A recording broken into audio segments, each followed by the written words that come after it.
교회를 세우시는 예수님 이야기라는 제목의 말씀 한번 같이 나눠볼까 합니다.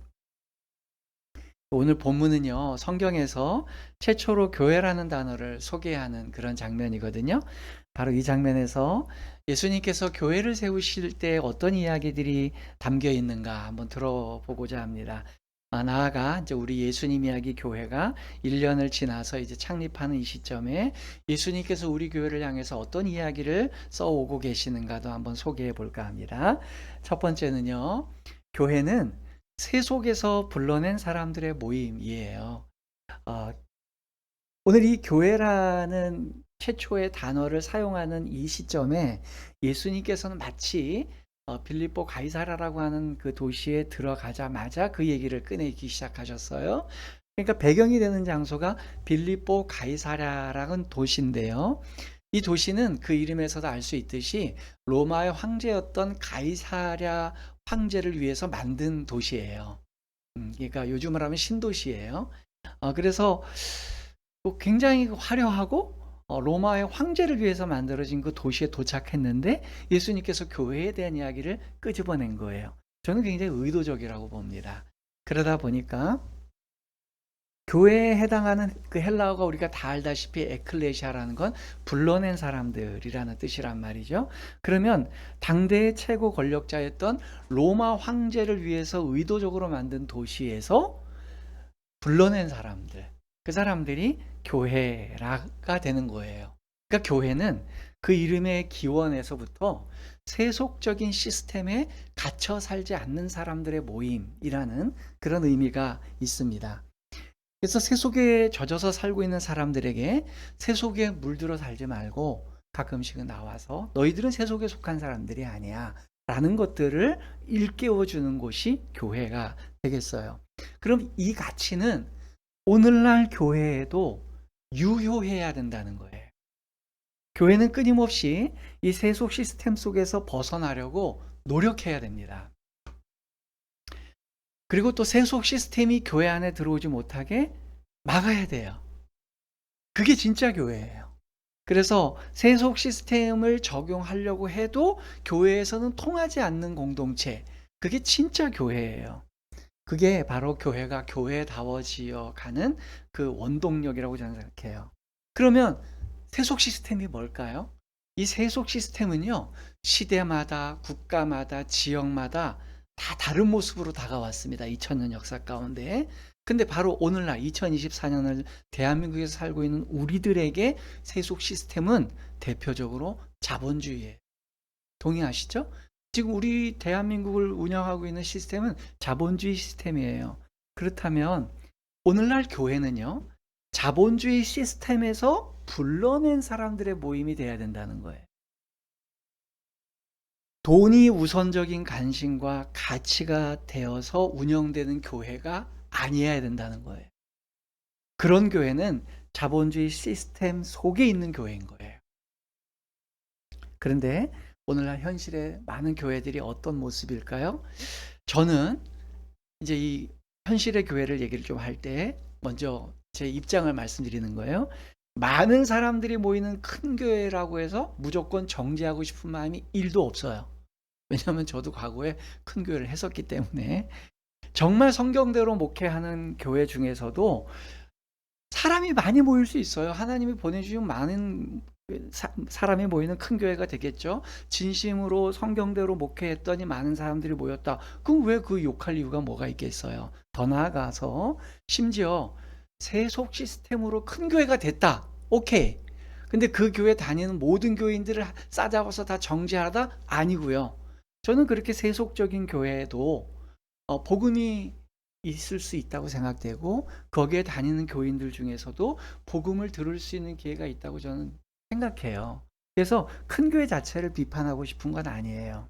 만약에 큰 교회 자체를 비판한다면 그거는 큰 교회가 되고 싶은데 못 돼서 생기는 시기심과 배 아파서 하는 얘기일 거예요. 그러나 제가 문제 제기하는 교회는 이런 교회예요. 수단과 방법을 가르지 않고 그저 사람만 많이 모이게 하는 데에 우선적인 목적이 있는 교회, 특히 자본주의 시스템으로 교회를 운영하는 교회, 세속적인 경영 마인드로 교회를 그냥 비대하게 만드는 교회. 이런 교회는 우리가 좀 지적을 할 필요가 있어요. 이런 거죠. 자본주의 시스템이라는 건 뭐냐면 가장 좋은 몫이 있는 곳에 제일 큰 예배당을 지으면 사람들은 저절로 모여들 것이다. 여러분 이게 통합니다. 그래서 그렇게 해서 크게 된 교회가 의외로 대한민국에 많아요. 최고급 편의시설을 갖춰놓고 교인들을 모으면 교인들이 모인다. 이게 자본주의 시스템이에요. 자본이 들어가고 그 자본의 힘으로 그 교회가 비대해지고 성장하는 거. 굉장히 자본주의적 시스템이죠. 이렇게 세속적인 교회에 대해서 진심으로 저는 솔직히 관심이 없어요. 그런 게 비판하고 싶지도 않고요. 그러니까 그런 소위 말해서 세속적인 시스템으로 큰 교회가 만들어서 대형 교회를 만들지 뭐 소형 교회가 만들지 관심이 없고요. 스스로 성공한 교회라고 자화자찬하는 거에도 관심이 없어요. 그냥 뭐 그렇게 하겠죠. 뭐 제3자인데 제가 뭐 얘기할 게 뭐 있겠어요. 다만 그렇게 해서 생긴 교회들이 끼치는 교회에 대한 이미지, 그리고 전체 교회를 호도하는 거에 대해서는 우리가 지적할 필요가 있다는 거죠.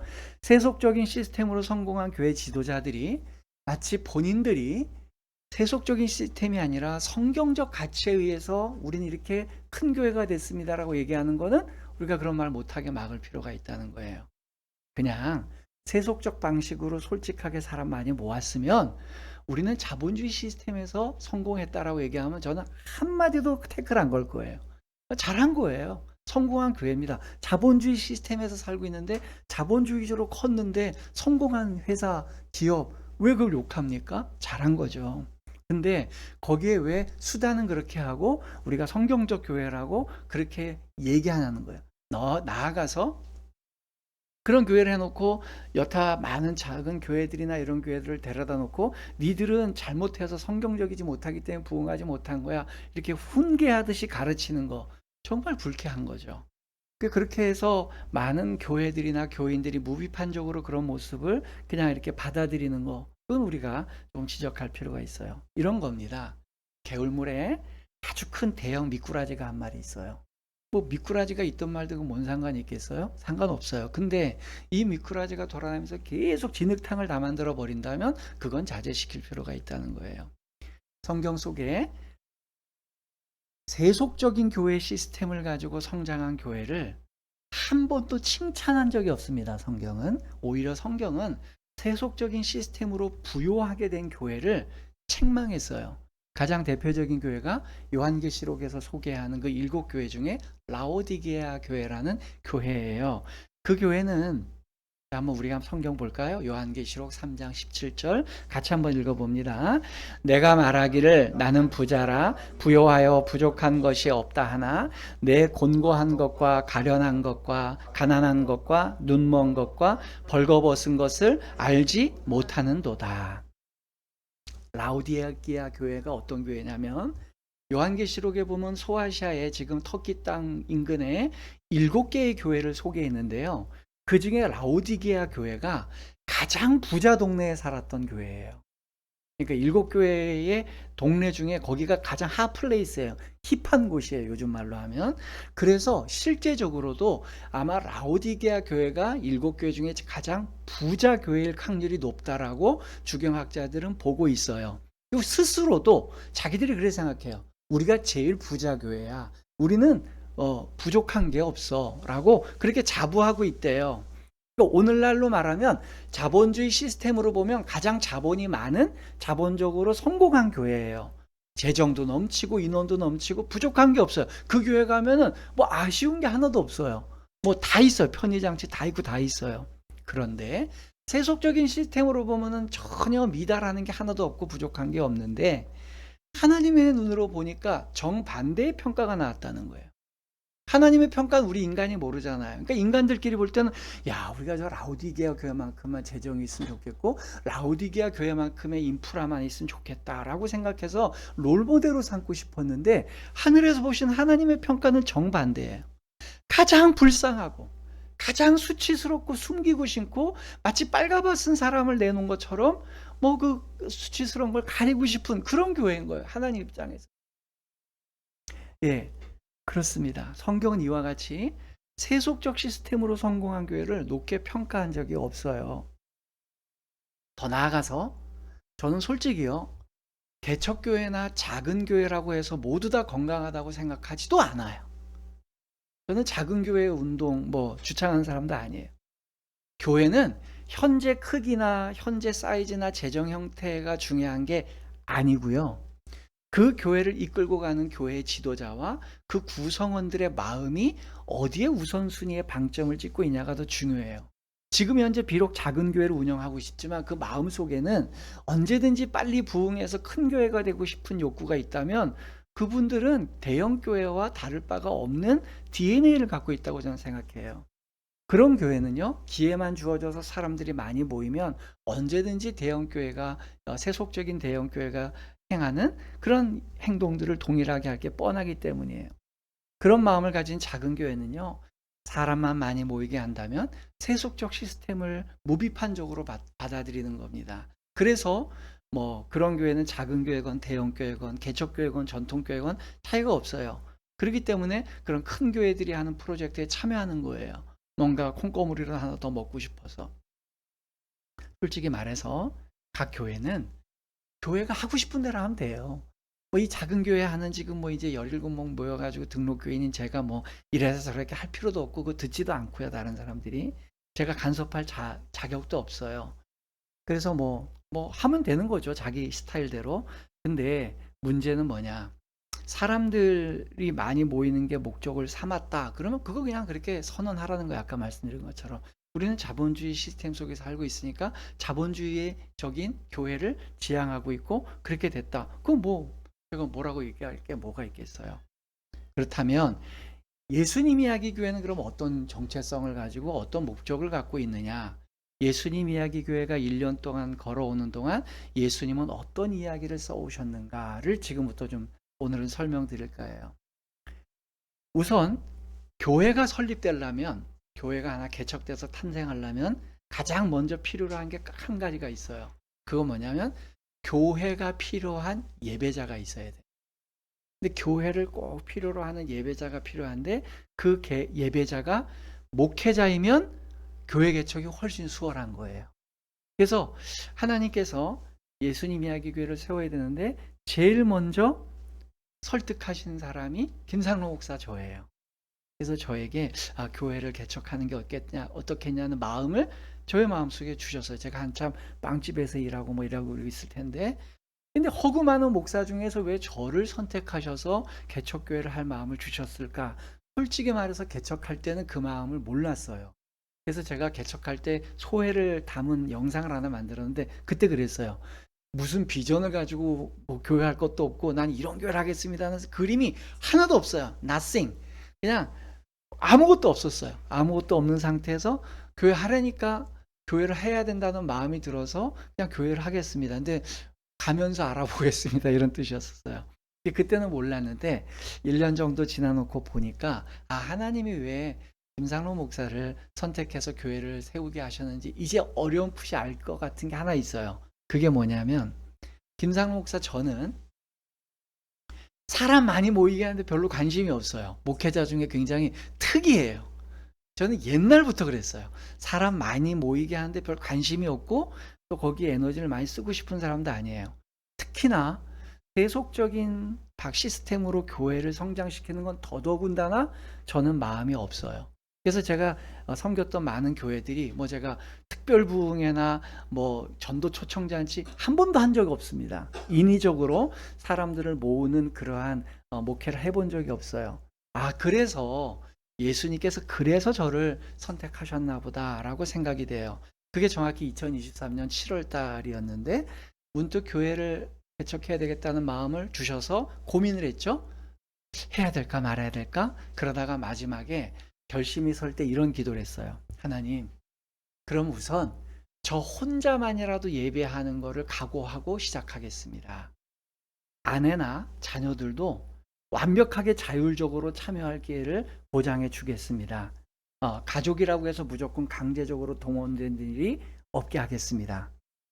단 그렇게 시작해서 1년이 지난 다음에 12명의 예배자가 모이면 그거는 하나님이 저에게 교회를 하게 하신 일이 맞는 말씀이었고 직진하라고 하신 말씀으로 그때 확인받겠습니다.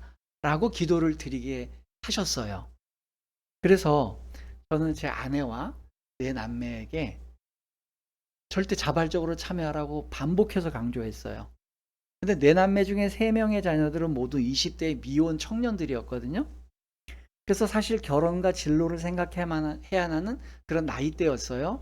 그래서 제 생각에 개척할 거면서도 큰 교회 다니면서 배우자를 자연스럽게 만나는 게 너무 필요한 시기다.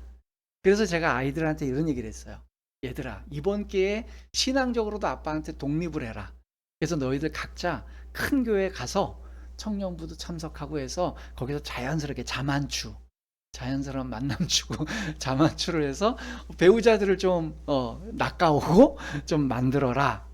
그래서 너희들 절대 우리 아빠 교회 참석 안 해도 된다. 그랬더니 아이들이 전체 다 노하고 3명이 아니요, 저희는 개척에 참여하겠습니다. 배우자 됐거든요. 그러면서 하나님이 다 예비하셨습니다.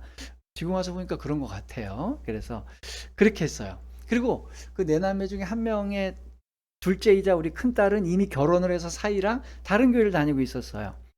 그래서 개척한다는 소식을 듣고 딸이 연락이 왔어요. 아빠, 저희도 참여할게요. 제가 또 만류했어요. 오지 마. 절대 오지 마. 왜 너희들은 교회를 다니고 있고 아빠가 추천한 교회잖아. 그랬더니 제가 그때 제 딸이 잊을 수 없는 말을 저에게 했어요. 제가 그대로 얘기를 할게요. 우리 딸 기억하고 있는지 모르겠지만 이렇게 얘기했어요. 왜 딸이라는 이유로 성경적 교회가 개척하는데 참여하지 못하게 막아요, 아빠가. 그리고 이건 딸이기 때문에 당하는 역차별이에요, 아빠. 1년 동안 같이 신앙생활에 오신 우리 예수님 이야기의 성도들은 이 큰딸이 어떤 톤으로 얘기했을지 음성 지원이 다 됐을 줄 압니다. 이해가 다 하셨죠? 네. 그래서 제가 거기에는 할 말이 없더라고요. 그래서 야, 사위는 너하고 또 달라. 그래서 사위 마음은 어떤지 네가 봐야지. 니까 아이, 거기도 원한대요. 그래서 그러면 개척 첫 주부터 오지 말고 그 교회 연말까지 마무리 다 하고 너희들이 할 도리 다 하고 와라. 그래서 연말부터 참여를 했어요. 그러다 보니까 이렇게 해서 자발적으로 모인 사람들이 7명에, 저 포함해서 7명의 예배자는 확보가 된 거예요. 아까 몇 명? 12명. 그래요. 왜 똑똑하게 잘 듣고 있어요? 12명이 아직도 5명이 부족한 7명이에요. 그런데요, 제가 하나님께 기도했어요. 제가 이 동네 와서 전도 한 번도 하지 않겠습니다. 1년 동안. 이제 길거리 전도도 안 하고 주보도 안 나눠주고 아무 데도 전도 안 하겠습니다. 그냥 유일하게 딱 하나 하는 건 가장 먼저 제일 먼저 신경 써서 한 거는 제가 기존 교회를 사임하고 제일 먼저 신경 써서 한 건 신앙 고백을 만드는 거예요. 뭐 다른 거 인테리어도 아니고요. 신앙 고백 다 완성하고 그 다음에 인테리어를 했거든요. 근데 예수님께서 본격적으로 교회를 이끌어 가신 이야기를 쓰신 건 우리 가족 7명이 형성된 그 다음부터예요.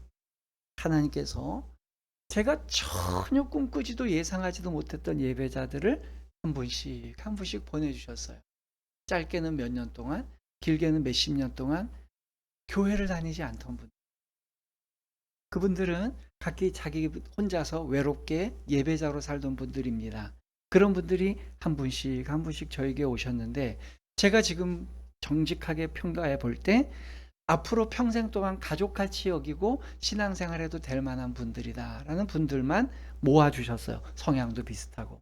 그래서 오늘 근무 때문에 피치 못하게 온라인으로 참석해서 그 동의만, 그것도 제가 전화 돌려서 창립 총회 어떻게 하실래요? 이렇게 묻지도 않았어요. 본인들이 전화가 자발적으로 와서 목사님께 모두 위임하니까 합니다. 다만 직장 때문에 오늘 못 갑니다.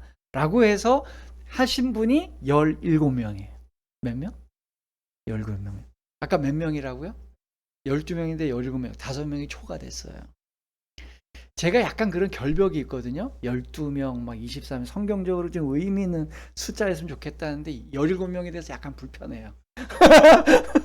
12명이면 더 좋았을 텐데. 어쨌든 제 기대에 넘치게 주님이 10분을 더 보내주셔서 이제 우리 예수님 이야기 교회는 그린라이트가 켜졌어요. 녹색불이. 직진이에요, 이제. 그래서 제가 이제는 멈출 수 없게 되었습니다. 언스토퍼블. 그냥 달려갑니다. 게다가 제가 개인적으로 갖고 있던 소원이 있었어요. 12명이 1년 동안 지나고 나면 그럼 교회가 최소 단위가 얼마가 되는 게 이상적일까라고 생각할 때 제가 목회를 처음 시작하기 전부터 갖고 있었던 이상적 교회의 숫자가 있었어요. 제가 무슨 뭐 교회에 관련된 뭐 책을 읽은 것도 아니고 아닌데 그냥 제 마음속에 성경을 읽다가 그 숫자는 24명이다.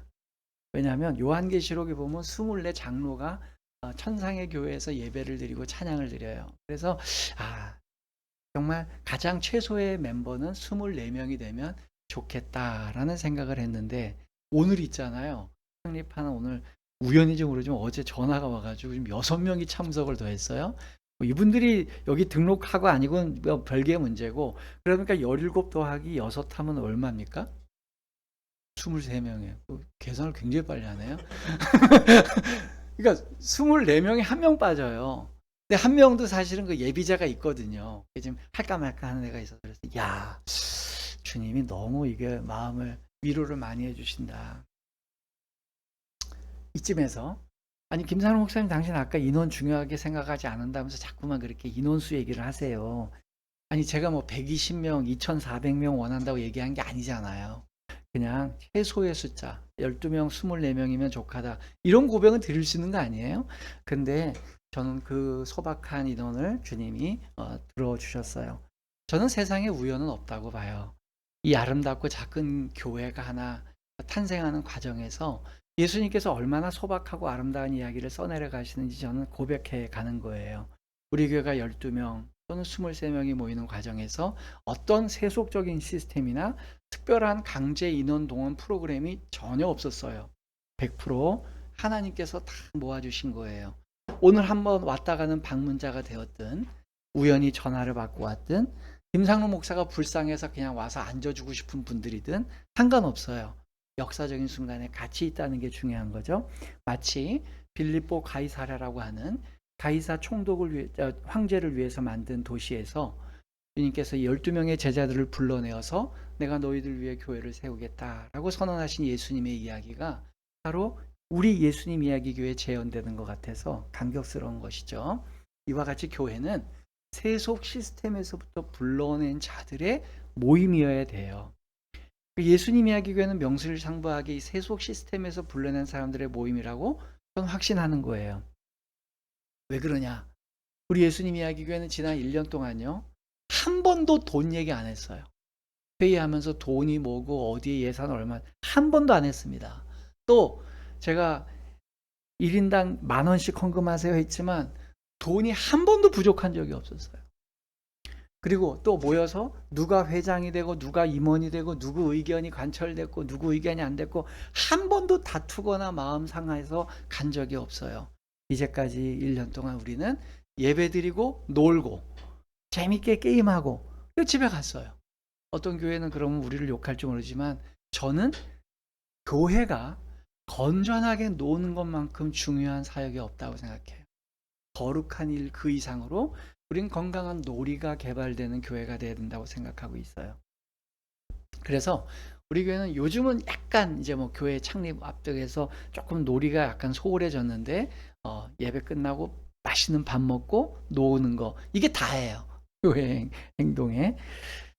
그래서 이제까지 우리 예수님 이야기 교회 이렇게 보면 예배당이 지금 40석이거든요. 근데 이 40명 다 앉으면 식사 자리가 모자라요. 그냥 24명이면 가장 적절해요. 예배도 잘 드리고 밥도 편안하게 먹을 수 있고 놀기도 좋고. 그래서 한 24명 되면 좋겠다는 생각이 있어요. 근데 인간이 연약한지라 김산호 목사님 욕심이 없습니까? 예, 일단은 교회 내부 공간에 대한 활용에는 이제는 더 이상 욕심이 없어요. 근데 저도 연약한 인간이잖아요. 욕심이 있긴 있어요. 또 뭐가 생기냐면 다 요거가 다 되니까 어디 욕심이 생기냐면 위치가 욕심이 생기는 거예요. 우리 교회 대부분이 덕계역 인근에 살고 계시거든요. 근데 우리 교회는 덕계역에서 걸어서 20분 와야 돼요. 그러니까 하나님 앞에 그랬어요. 하나님 기왕이면 덕계역 인근에다가 좀 장소를 마련해 주셨으면 우리가 예배당을 후회 없이 그냥 요 상태로 평생 동안 있으면 좋을 텐데 거기 좀 자리 없을까요? 그런 생각이 가끔 들어요. 근데 그렇게 되면요. 또 세속 시스템으로 가야 돼요. 자본주의 개념으로. 여기보다 덕계역으로 가면 임대료가 4배 비싸져요. 유지비도 더 비싸지고. 그래서 내려놨어요. 그냥 여기로 하자. 좀 불편하자. 주차도 편하고 우리가 단독 공간 쓸 수 있고 너무 좋아요. 그리고 예수님 당시 그 초대교회를 당시로 하면 우리 너무 호화스러운 거예요, 사실. 그 당시에는 동굴에서 무덤에서 들판에서 했단 말이에요. 그 어떤 분은 저한테 그럴 거예요. 아니 김상훈 목사 당신 뭐 성경적 교회한 다음에 예수님처럼 들판에서 교회하지 뭐 예배당을 계약을 했어. 예, 저도 그러고 싶은데요. 제가 예수님만큼 실력이 없어요. 예수님만큼 실력이 있으면 들판에서 했을 것 같아요. 뭐 이런 임대로 나갈 것도 없고. 근데 예수님만큼의 말빨도 안 되고 영성도 안 되고 능력도 없어서 저는 요 정도 최소한의 공간이 있어야 될 것 같아요. 자, 다시 기억해 봅시다. 교회는 세속 시스템이 불러낸 사람들의 세속 시스템 속에서 불러낸 사람들의 모임이 돼야 됩니다. 크게 두 번째, 교회는 예수님을 향한 다른 신앙 고백에서 시작되는 공동체여야 돼요. 교회라는 이 단어가 최초로 나온 이 장면의 가장 유의미한 거는 이 교회라는 단어는 제자들이 바른 신앙 고백을 했을 때 이 단어가 나왔다는 거예요. 상황은 이래요. 예수님께서 물어봅니다. 제자들에게. 얘들아, 사람들이 나를 뭐라고 평가하냐? 그랬더니 제자들이 있는 그대로 보고해요. 아니 어떤 분은 세례요한이라고 얘기하는 분도 있고요. 또 어떤 분은 엘리야라고 얘기하는 분도 있고 예레미야라고 얘기하는 분도 있고 어쨌든 구약의 어떤 선지자들과 같은 계보에 있는 이 시대의 선지자라고 얘기하는 분이 있는 것 같습니다. 이렇게 대답하니까 예수님이 그래? 그럼 니들은 나를 어떻게 생각하니? 라고 물었어요. 그때 예수님께서 그 유명한 마태복음 16장 16절을 말씀하신 거죠. 한번 같이 우리 한번 읽어봅니다. 시몬 베드로가 대답하여 이르되 주는 그리스도시요 살아계신 하나님의 아들이시니이다. 네, 베드로가 했던 고백은 참으로 잘한 고백이었어요. 이 신앙 고백에 대해서 예수님께서 다음에 이렇게 고백하세요. 자, 18절 한번 읽어볼까요? 읽습니다. 또 내가 내게 이르노니 너는 베드로라. 내가 이 반석 위에 내 교회를 세우리니 음부의 권세가 이기지 못하리라. 아멘. 네, 이 반석은 그 베드로가 했던 고백을 얘기합니다. 반석과 같은 고백 위에 내가 교회를 세우겠다라고 얘기했어요. 자, 그럼 이게 어떤 의미가 있길래 이 고백에 교회를 세우겠다가 했는가? 첫 번째는요. 교회가 세워지는 첫 번째 신앙 고백은 주는 그리스도라는 고백입니다. 뭐 알다시피 주는 주인님, 마스터라는 고백이겠고요. 어렵지 않아요.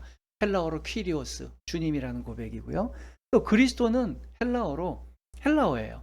근데 이걸 만약에 히브리어로 하면 메사야, 메시아예요. 메사야예요.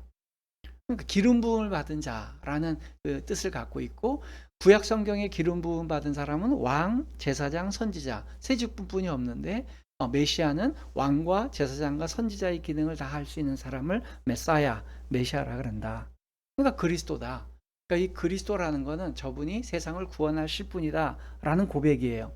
이 주는 그리스도시오라는 이 고백을 주경학자들, 신학 박사님들은 그렇게 무게중심을 크게 두지 않아요. 이거는 중요한 고백이 아니라고 평가해요. 그 이유가 뭐냐면 예수님 당시에 예수님 이전에도 그 이후에도 말라기 선지자 이후에 한 400여 년 공백기 동안에 엄청나게 많은 메시아가 나타났다는 거예요. 엄청나게 많은 영웅들이 나타날 때마다 사람들은 너무 쉽게 당신은 그리스도시오, 당신은 메시아요 이렇게 얘기했다는 거예요. 그러니까 베드로가 예수님 보고 주님은 메시아입니다. 이 말이 특이할 게 없다는 거예요. 동의해요. 그러니까 교수님들은 그렇게 얘기하는 게 맞아요. 왜냐하면 그 시대 고증이니까. 우리 시대도 뭐 제가 정확한 인원수는 모르겠습니다. 이 시대에 자기가 세상의 구원자라고 한 사람이 우리나라에 뭐 몇만만 몇십만 명이 있다면서요. 계룡산에 가면 제일 많겠죠. 있을 거예요. 예, 그러니까 그런 분들한테 당신이 이 세상을 구원할 구세주입니다. 뭐 괜찮아요. 그런데 그렇게 반복적으로 아무 의미 없이 얘기하는 것도 뭐 이게 별 얘기가 아니겠지만 심지어 베드로가 정말로 예수 그리스도가 유일한 메시아라는 걸 알고 고백을 했든 아니면 그 많은 메시아들 중에 한 명 같이 여겨서 아직 예수님의 정체를 정확히 모르지만 당신 메시아 아닐까요? 라고 얘기했든 그 의미가 없다는 거예요. 그런 고백을 예수님이 어떻게 붙잡아서 의미 부여를 했냐가 중요하다는 거예요. 때로는 성경에 그런 일이 많습니다. 우리가 부지불식간에 아무 의미가 없이 한 말인데 그거를 하나님이 높게 평가하시는 경우가 상당히 많아요. 그렇기 때문에 저는 이렇게 생각해요. 어떤 사람이 습관적으로 아우 저는 평생의 은인이세요 이런 말 하는 사람이 있어요. 근데 그 말이 진짜 얻어 걸려 가지고 정말로 평생의 은인을 만났다면 그건 의미 있는 단어잖아요. 이런 얘기입니다. 그래서 저는 베드로가 주는 그리스도십니다. 메사야, 당신은 메시아입니다. 라고 얘기하는 그 얘기가 뭐 진짜 신앙 고백이든 가짜 신앙 고백이든 그거 상관없이 예수님께서는 높게 평가하셨다면 그걸 받아들여야 된다는 거죠. 그럼 우리 교회는 이걸 어떻게 적용해 볼까요? 예, 교회는요. 예수님이 주인이십니다. 라는 고백 위에서 세워져야 된다는 거예요. 교회에 많은 교회들이요. 교회를 세우거나 교회를 운영해 가면서 고백은 그렇게 해요. 이 교회 주인은 예수님이십니다. 라고 고백하지만 실질적인 교회 주인은 누구냐는 거예요. 가보면 헌금 굉장히 많이 하는 어떤 장로님, 권사님이 그 교회 실세예요. 그 교회는 예수님 교회가 아니라 그 장로님, 그 권사님의 교회예요. 간판은 대한예수교 장로회라고 붙였지만 대한예수교가 아니라 대한홍길동 교회 장로 뭐 이렇게 될 수 있는 거예요. 그러니까 실상 그 교회 안에 들어가 보면 주인이 다른 거죠. 이런 교회는요. 예수님 눈치 안 봐요. 그 사람 눈치 봐요. 그 빅마우스, 큰 목소리를 내는 그분들의 입김에 의해서 교회가 좌지우지돼요. 여러분, 교회는 사람이 주인이 될 수 없어요. 예수님 이야기에도 설립자인 김상로 목사가 주인이 될 수 없어요. 그래서 저는 계속 교회를 객관화시키려고 노력하고 있어요. 재정적이 됐던 수고, 헌신이 됐던 우리 교회는 점점 객관화시킬 거예요. 그래서 제가 몇 년이 지난 뒤에도 이 교회 주인 행세 안 하려고 노력하고 있습니다. 어쨌든 간에 예수님보다 먼저 교회를 설립한 분도 없고요. 어떤 사람이 교회를 위해서 희생했건 예수님만큼 헌신하고 희생한 사람도 없습니다. 그러므로 교회는 명실상부 예수님의 것입니다. 그래서 교회의 주인은 예수님이라는 걸 절대 잊으면 안 되겠고요. 두 번째, 교회가 세워지는 두 번째 신앙 고백은 살아계신 하나님의 아들이십니다 라는 고백 위에 교회는 세워져야 돼요. 그럼 이거는 우리에게 적용하면 어떨 건가요? 사실로 따지면 정말로 예수님은 하나님의 아들이신 건 명백해요. 우리 예수님 믿는 사람들은 의심하지 않아요. 반기독교적인 입장을 가지거나 기독교를 인정하지 않는 분들은 예수님 어떻게 하나님의 아들이야, 어떻게 신의 아들이야, 그 사람도 인간이지 이렇게 생각할 수 있겠지만 네, 그 괜찮아요. 근데 사실이 안 바뀌니까. 자, 그러나 주목할 건 뭐냐, 예수님께서 하나님의 아들이시다라는 이 사실 자체보다 더 중요한 건 그것을 베드로가 고백했다는 게 중요해요. 이게 무슨 얘기냐? 오늘날은 예수님이 하나님의 아들이십니다 이런 고백한다 그래서 불이익 당할 것도 없고 아무 의미가 없어요. 근데 예수님 당시에 베드로는 이 말하면 안 되는 상황이었어요. 그 당시는 어떤 시기 되었냐면 유태인들이 지배하던 유태교 시절이에요. 이때는 하나님의 이름을 엄청 조심스럽게 사용했어요. 성경을 쓰다가도 하나님이 있으면 우리 만약에 뭐 여기 쓸 일이 있어서 메모하다가 하나님 쓰면 우리 그냥 바로 쓰잖아요. 이게 볼펜으로. 유태인들은 쓰다가 하나님 이름 나오면 가서 목욕하고 붓 빨고 새 거 갖고 와서 다시 하나님 쓰고 다시 10번 나온다 10번 그렇게 하는 거예요. 그렇게 조심스러웠을 때예요. 그럴 때에 그들은요 하나님의 아들이시다 이런 부분을 굉장히 두렵게 여겼다는 거예요.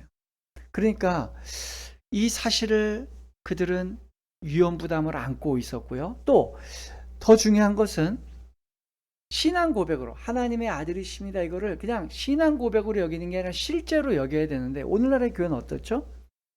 교회는 하나님의 아들이 운영하는 곳입니다 라고 얘기하지만 살아계신 하나님이 계시다는 거 거의 느끼지 않아요.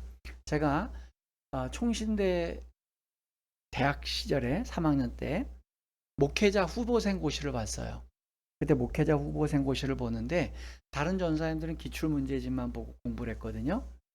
근데 그때 저는 웨스터민스터 신앙 고백서 위에 우리 장로교회가 있는데 12신조라는 게 있어요. 한 단어 수로 얘기하면 700여 단어가 되고 A4 용지로 한 폰트 한 12 정도 되면 3장 분량이에요. 다 외웠어요. 신앙 고백을 전부 다 외워갖고 왔어요. 당연히 시험 100점 맞죠. 근데 우리 시대는 신앙 고백에 대해서 별 가중치를 안 둬요. 교회가 시작될 때 교회가 운영되어 가면서 신앙 고백에 대한 가치를 그냥 요식적인 걸로 여겨요. 근데 우리 교회는 그렇지 않습니다. 제가 그랬잖아요. 교회를 시작하고자 할 때 제일 먼저 작성한 게 신앙 고백이었어요. 그래서 이 신앙 고백이 내가 어떤 교회를 섬기는 거지, 앞으로 어떤 교회의 사람들을 초대하는 거지, 우리는 어떤 교회 안에서 신앙을 규정져야 되지, 그걸 웨스터민스터 신앙 고백서를 읽고 요약하면서 그걸 기계적으로 옮겨다 놓는 건 의미가 없더라고요. 왜냐하면 그 많은 걸 어떻게 다 읽어요. 그래서 우리의 고백으로, 우리의 표현으로 신앙 고백을 하자. 그래서 만든 게 우리 교회의 신앙 고백서예요. 처음엔 20개 문장이었는데 12개로 줄이고, 그래서 신앙 고백은 12개, 그 다음에 제자도 고백이 7개예요. 그런 의미에서 우리 한번, 오늘 처음 오신 분들도 계시지만 한번 같이 한번 화면을 보고 한번 읽어볼까요? 예수님 이야기 신앙 고백입니다. 같이 한번 읽어봅니다. 삼위일체 하나님이신 성부 하나님, 성자 예수님, 성령 하나님만을 경외합니다. 삼위일체 여호와 하나님은 우주의 창조주이시고 전지전능하신 유일신이십니다. 성부 하나님은 모든 존재들의 최고의 통치자이시며 그 주권은 영원하십니다. 성부 하나님은 모든 인류를 마지막 날에 그들의 마음과 행위대로 심판하십니다. 예수님은 성자 하나님이시며 죄 없는 참 인간으로 성육신하셨습니다. 예수님은 그 백성의 대속을 위해 죽으시고 부활하시고 승천하셨습니다. 예수님은 하나님께서 정하신 때에 모든 인류가 목격할 수 있게 다시 오십니다. 예수 그리스도만이 우리의 유일한 구원자이심을 믿습니다. 성령님은 예수를 증언하며 성경을 기록하셨고 해석하시는 분이십니다. 성령님은 하나님의 백성들이 거룩해질 때까지 도우시며 교통하시는 분이십니다. 하나님의 계시는 성경 66권을 통해서만 온전히 전달받을 수 있습니다. 삼위일체 하나님을 생명을 다해 사랑합니다. 또한 나를 사랑하듯 하나님의 백성들을 사랑합니다. 아멘. 요게 저는 이 신앙 고백만 잘 알아도요, 대다수의 이단과 거짓 신학에 휘둘리지 않을 거라고 저는 생각해요. 그 다음에 이제 제자도 고백은 신앙 고백만큼은 아닌데 우리가 살아갈 때 이렇게 살겠습니다는 7가지 고백인데 이것도 한번 같이 한번 읽어볼까요? 우리는 하나님의 나라와 하나님의 의를 최우선순위에 두고 살겠습니다. 우리는 세속이 도전하는 강압과 유혹을 이겨내고 삼위일체 하나님께 충성합니다. 우리는 자기 십자가를 지며 자기를 부인하며 예수님을 따라갑니다. 우리는 죄와 세속이 도전하는 강압과 유혹을 이겨내고 하나님께 충성합니다. 우리는 예수님의 증인으로서 예수님의 다시 오실 길을 준비합니다. 우리는 모든 삶이 하나님의 예정과 경륜과 섭리 안에 있음을 믿습니다.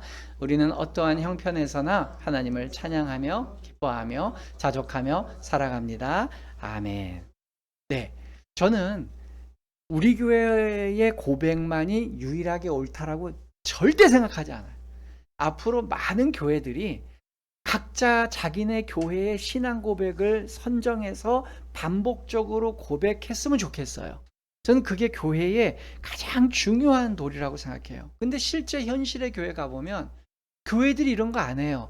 당회든 재직회든 공동회에 모여서 우리가 이 신앙 고백 앞에 얼마나 열심히 살았는지 우리를 반성해 봅시다. 이런 거 한 번도 하지도 않습니다. 오직 하는 건 얼마 돈이 거쳤냐, 돈 어디다 쓰냐, 얼마나 모였냐, 이런 얘기만 하고 있어요. 이게 무슨 교회입니까? 자본주의죠. 세 번째, 이제 하나님의 신앙 고백에서 제일 중요한 건 살아계신 하나님의 아들이라는 신앙 고백은 생명을 걸고 해야 되는 고백이었다는 거예요. 우리가 교회가 탄생할 때 이 고백은 생명을 걸고 해야 되는 고백이었다는 거예요. 제가 아까 잠시 말씀드렸지만 베드로가 이 고백을 할 때 이건 굉장히 충격적인 고백입니다. 왜냐하면 그 당시에는 유태 공동체가 있는데 하나님을 그렇게 무서워하던 시대였어요. 근데 여기 있는 멀쩡한 한 30살 정도 된 청년한테 당신은 살아계신 하나님의 아들입니다라고 고백한다고요? 그거는 유태 공동체 다른 사람이 듣잖아요. 신성모독이에요. 그것은 유태 공동체에서 종교제에 저촉이 돼서 최고형이 사형입니다. 사형으로 당해야 될 그런 일이었었어요. 그런 부담감을 안고 베드로는 고백한 거예요. 여러분 이게 왜 목사님 뻥치지 마세요. 그렇게 겁주지 마시고. 아니고요. 예수님이 무슨 제목으로 죽었는지 아세요? 신성모독으로 죽으셨어요. 자, 한번 증거 성경을 보겠습니다. 마태복음 26장부터 26장 59절 이후를 한번 쭉 읽어볼게요. 같이 한번 저랑 읽어봅니다. 읽습니다. 대제사장들과 온 공회가 예수를 죽이려고 그를 칠 거짓 증거를 찾음에 예수께서 침묵하시거늘 대제사장이 이르되 내가 너로 살아계신 하나님께 맹세하게 하노니 내가 하나님의 아들 그리스도인지 우리에게 말하라. 예수께서 이르시되 내가 말하였느니라. 그러나 내가 너희에게 이르노니 이후에 인자가 권능의 우편에 앉아 있는 것과 하늘 구름을 타고 오는 것을 너희가 보리라 하시니 이에 대제사장이 자기 옷을 찢으며 이르되 그가 신성 모독하는 말을 하였으니 어찌 더 증인을 요구하리요. 보라 너희가 지금 이 신성 모독하는 말을 들었도다. 너희 생각은 어떠하냐. 대답하여 이르되 하고 죄송합니다. 그 다음에 하나 더. 이에 예수의 얼굴에 침 뱉으며 주먹으로 치고 어떤 사람은 손바닥으로 때리며 이르되 그리스도야 우리에게 선지자 노릇을 하라. 너를 친 자가 누구냐 하더라. 네, 여기 보면 유대의 지도자들이 예수님을 죽이려고 아예 작정을 했어요.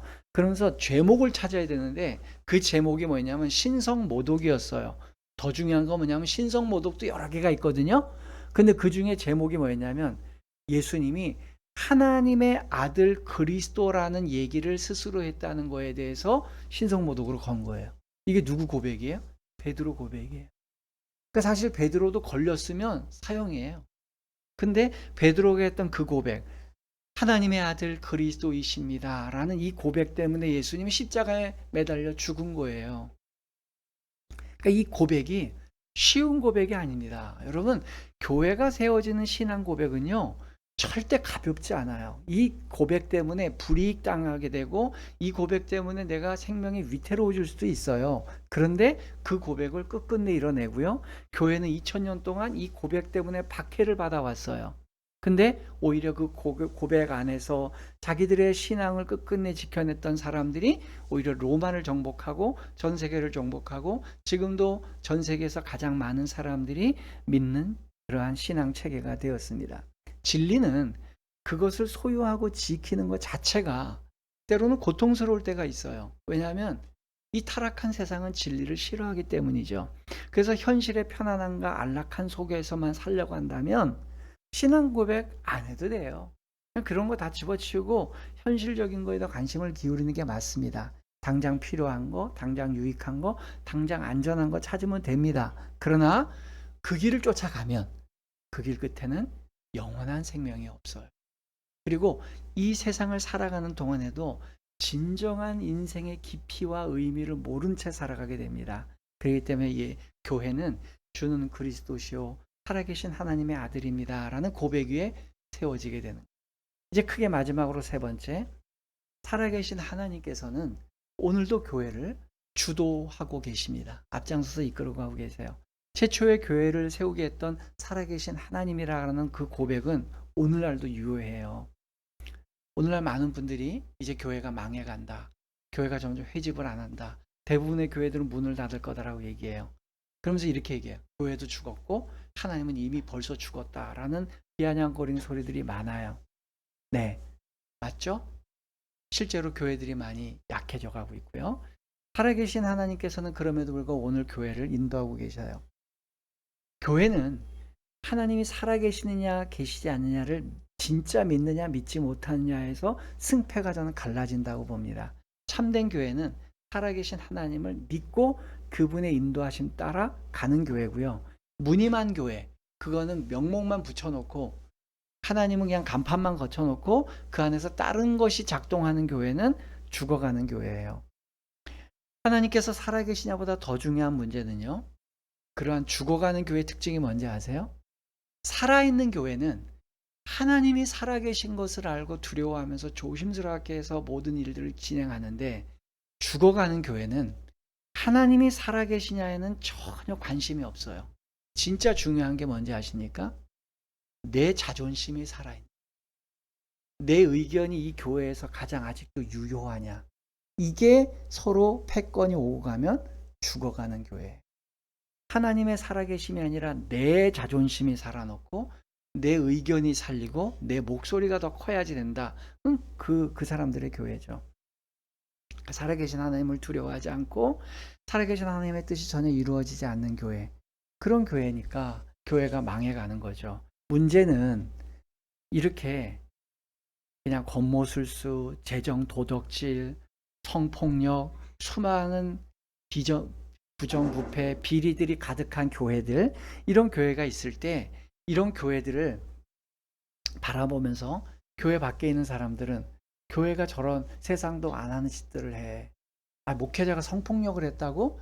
교회 장로가 교회 돈을 횡령했다고? 아니 뭐 사람들끼리 법정 싸움을 한다고? 이런 얘기를 하면서 교회 밖에 있는 사람들, 야 저게 무슨 교회야. 하나님 다 죽었고 교회도 다 죽었어 얘기해요. 그럼 살아계신 하나님 이런 걸 왜 그냥 보고 계실까요? 이유가 뭐냐? 네, 하나님께서는요, 죽어가는 시체에는 관심이 없어요. 하나님을 인정하지 않고 우리 교회는 하나님이 살아계신지에 관심이 없습니다는 교회는 주님이 내어버려 두세요. 그냥 너희들끼리 살다가 죽어라. 그냥 너희들끼리 교회 간판을 달든 교회 뭐 이쑤시개를 쓰든 네 맘대로 해라. 그러니까 그런 교회가 병립해 있는 거예요. 하나님이 그런 교회 빨리빨리 버려서 없애시고 좋은 교회만 남겨두면 욕을 안 들어먹을 텐데, 주님은 그런 거 방치해 두세요. 주님은 성경에서 한결같이 하는 말이, 하나님을 배제하고 살려고 하는 사람들이 그냥 그대로 둔다는 거예요. 너희들의 욕심대로 니들이 하고 싶은 대로 하고 살아라. 그냥 살아요. 간판은 교회지만 교회 일을 하지 않아요. 그냥 그렇게 해. 간판 달고 해. 아무리 많이 모여도 상관없어. 그러다 보니까 주님은 시체들하고 살지 않거든요. 주님은 생명력 있는 사람들과 같이 있기를 원하세요. 그래서 주님께서는 살아있는 사람들과 호흡하세요. 아까 소개해드렸던 요한계시록의 소아시아 7교회 중에 5교회가 썩어가는 죽어가는 교회였습니다. 7교회 중에 5교회가 유명한 교회였고 영향력 있는 교회였는데 죽어가는 교회였어요. 그 교회를 향해서 주님이 어떤 엄포를 내는지 아십니까? 내가 너희들 교회에 촛대를 옮길 수 있어 라고 얘기해요. 한번 봅시다.